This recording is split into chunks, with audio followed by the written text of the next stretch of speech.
Alright, hello everybody, welcome to my very first Let's Play. So yes, I am completely new at this, but I've been wanting to get into it for a while. So the game I've decided to start with is The Vanishing of Ethan Carter. It just came out, it's very new, so I am really excited about this. Now, this is going to be a completely blind playthrough.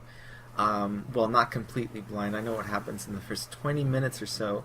But then after that, I have no idea. So, let's go ahead and get started. So it says continue because I just kind of tested the game first, just to make sure that everything would be playable. So here we go.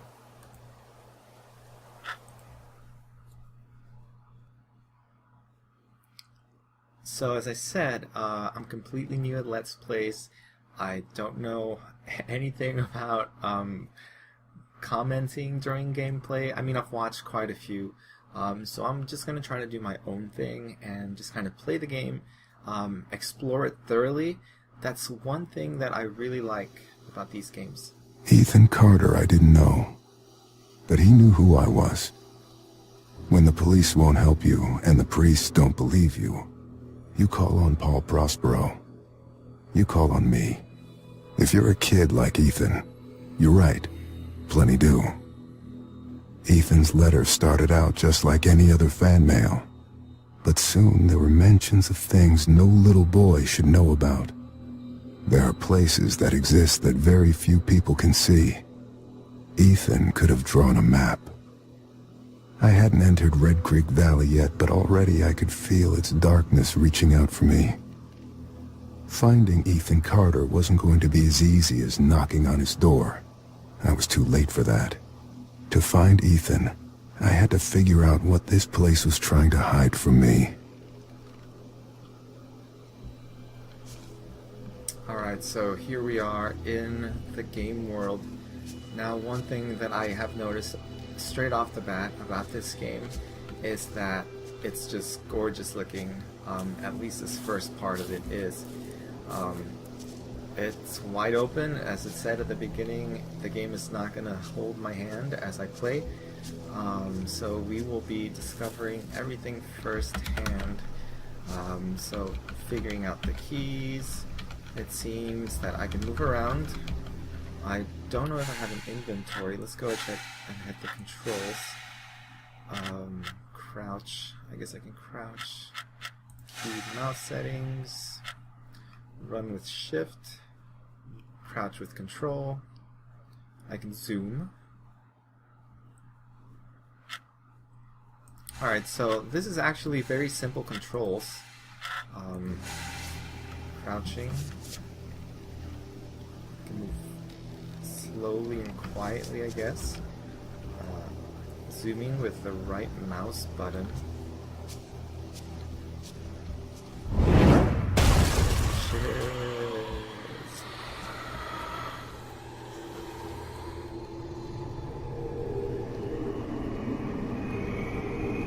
Alright, so this happens.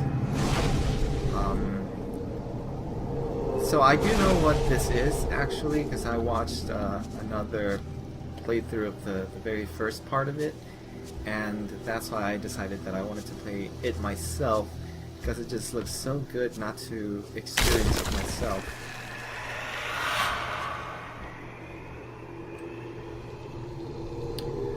So what I'm guessing about the game is that as I find these clues, it kind of puts together a bigger picture, and it leads you towards, I guess, solving the mystery. So I guess I'm a private investigator of the paranormal variety. I really don't know much about this game other than it might have a Lovecraftian inspiration. I haven't even watched the trailer, but I hear there's a tentacle in it, so this should be good.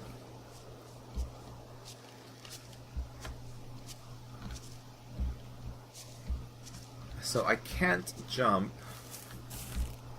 That's one thing I can't do.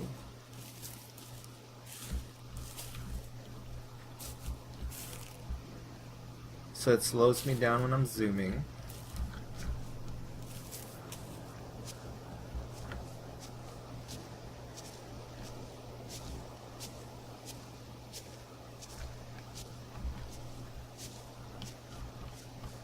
Okay, so I don't want to give anything away just yet. Okay, so I can't fall down this way, so I guess the game protects you from falling. I don't really even know if you can die in this game, so we'll find out.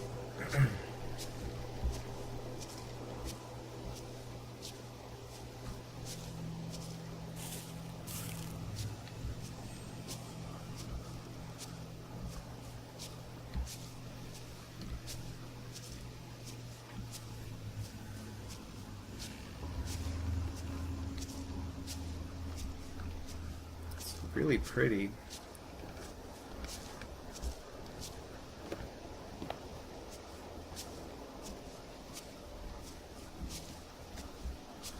Okay, so I don't want to miss anything before I move ahead.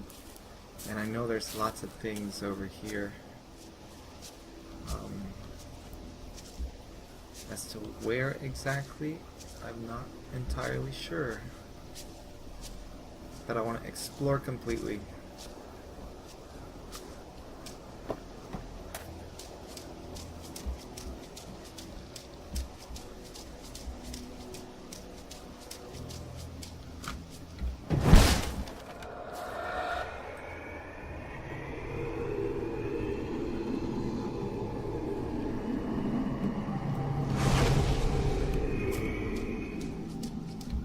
So it seems I'm just missing one last piece to the puzzle.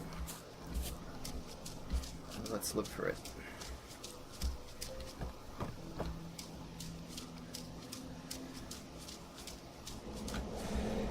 So it doesn't look like you get tired from running, which is good. There's no stamina to keep track of.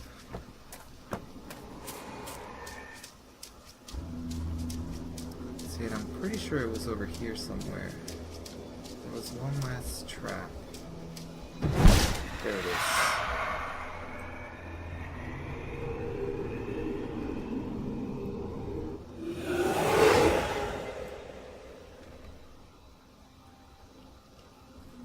So this is interesting. You might have noticed that we've been here before. This area in particular, this is that tree that I ran by earlier. But now there are lots of other things. For example, these skeletons on the ground, or here. There's an awful lot of bones. Let's go ahead and read this. So one thing I'll try to do with these Let's Plays is to actually read everything. I would like to narrate it, because I know when I watch Let's Plays, I like it when the player reads everything. So here we go. Sap by Ethan Carter. An old man came to the forest every day to drink sap from the trees. To get there, the old man had to step around many dangerous traps.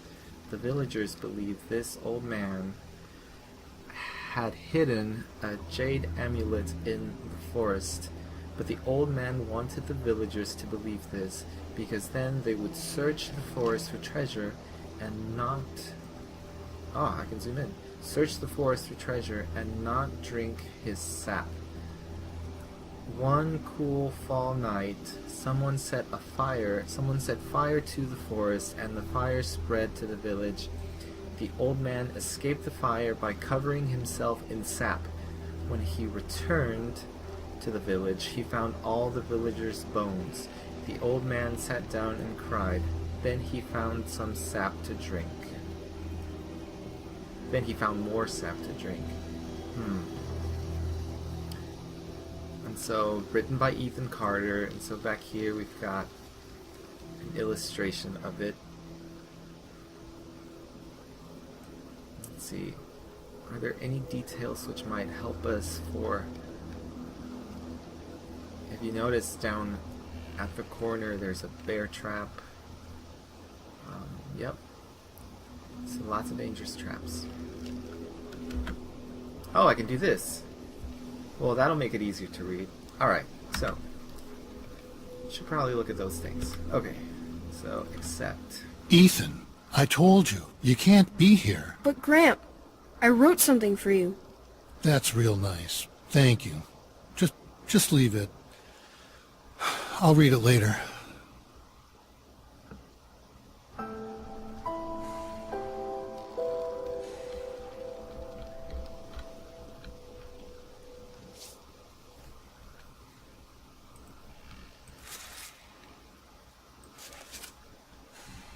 So that bottle wasn't there before, I don't think.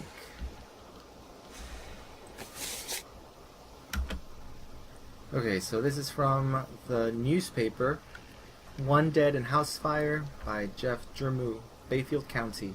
Fire damaged a historic home in Red Creek Valley Wednesday morning, according to officials from the Bayfield County Fire Department.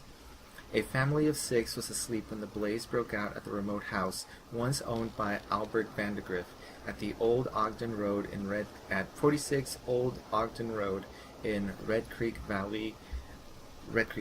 Gail Carter, 58, was pronounced dead at the scene. Remaining family members were able to escape.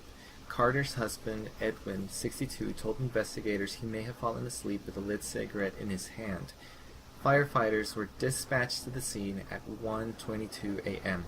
and remained at the scene until around 5 a.m. Wednesday.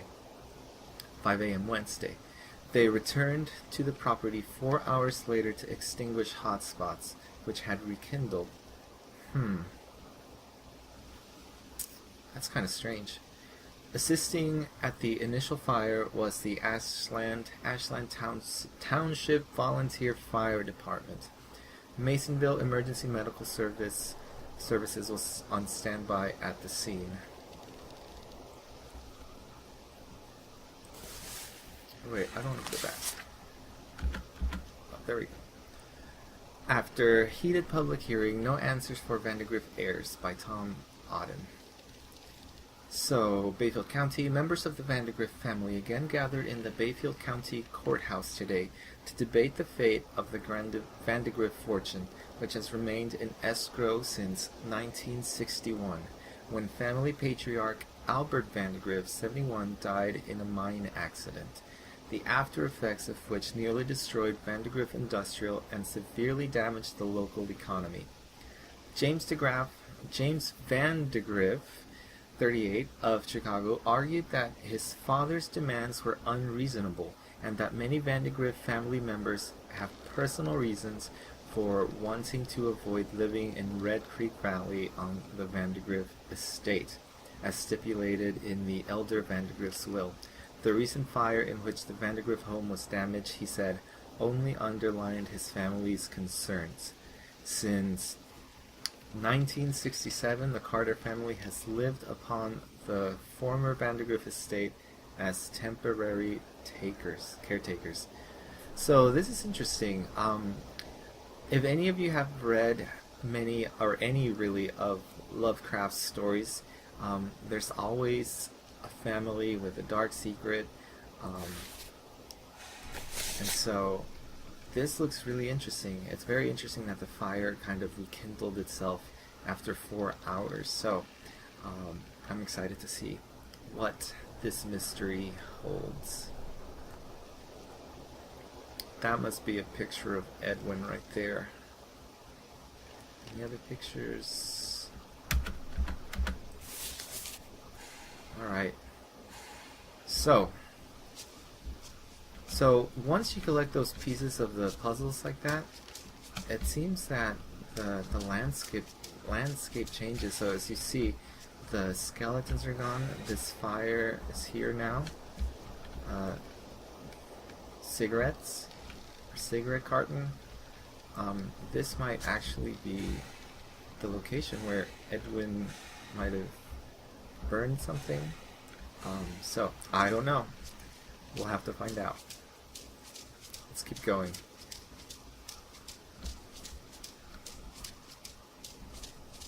So I think I've pretty much explored this initial area right here, coming from the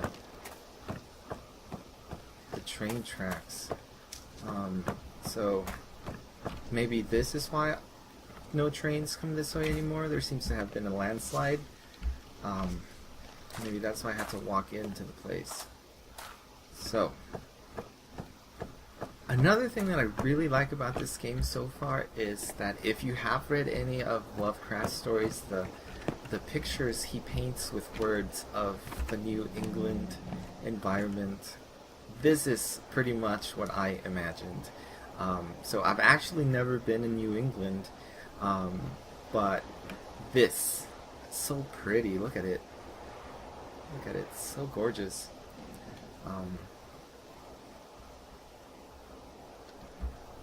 So let's keep going this way. Red Creek Valley seemed like a quiet, ordinary place. I've learned two things in my life. No place is truly quiet, and nowhere is really ordinary. Ethan warned me about that. Warned me not to be fooled by what I saw here. He didn't need to worry. I'd worked dozens of cases, hundreds. This would be my last one.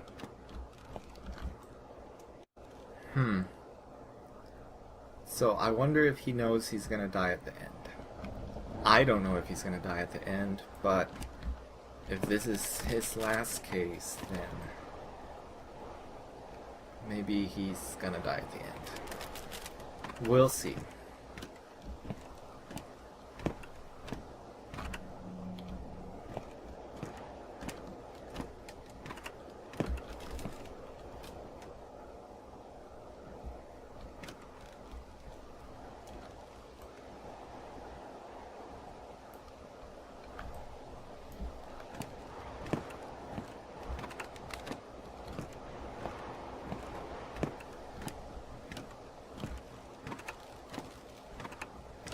So I am completely new at these things. One thing I forgot to do was set a timer.